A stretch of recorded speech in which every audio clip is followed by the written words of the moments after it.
আজকে দুধ চিতই বানাবো, তাই আমাদের এলাকার সবচেয়ে বেস্ট পিঠাটা আমি কিনতে আসছি। কারণ পিঠা যদি ভালো না হয় তাহলে আর কি মানে পুরোটা পিঠাই আর কি খারাপ হয়, বেশি একটা মজা হয় না। তো আনার পরে একটা সেনিতে ঢেলে আমি ঠান্ডা করে রাখছি।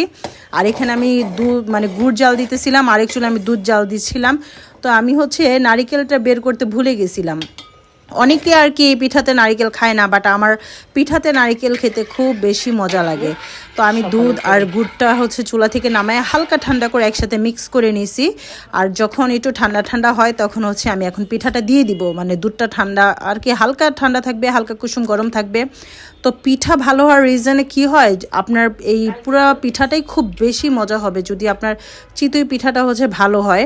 তো এই জন্য বেস্ট দোকান থেকে আমি সবসময় সিলেক্ট করি পিঠাগুলো যেন খুব স্মুথ এবং ভিতরে কোনো আর কি গজগজ না করে।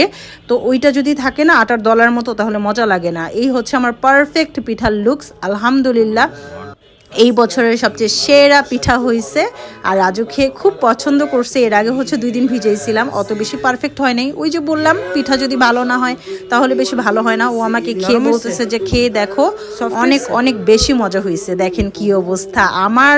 মানে এখন যে কয়বার আমাকে বলবে যে পিঠা ভিজাও ভিজাও, মানে একটা জিনিস ভালো হলো, এটা আমার বারবারই করতে হয়। আমি খেয়ে দেখলাম যে না, আসলেই অনেক বেশি সফট হয়েছে। আমার ছোট ছেলে আবার আসছে যে আমিও খাবো, বাবা আমাকে খাওয়াই দাও। দেখেন এটা অনেক বেশি মানে মর্নিং ছিল, অনেক সকাল ছিল, আশেপাশে আমার কম্বল টম্বল দিয়ে একদম ভরা, মাত্রই ঘুম থেকে উঠছি। তো আজকের ভিডিওটা এটাই ছিল।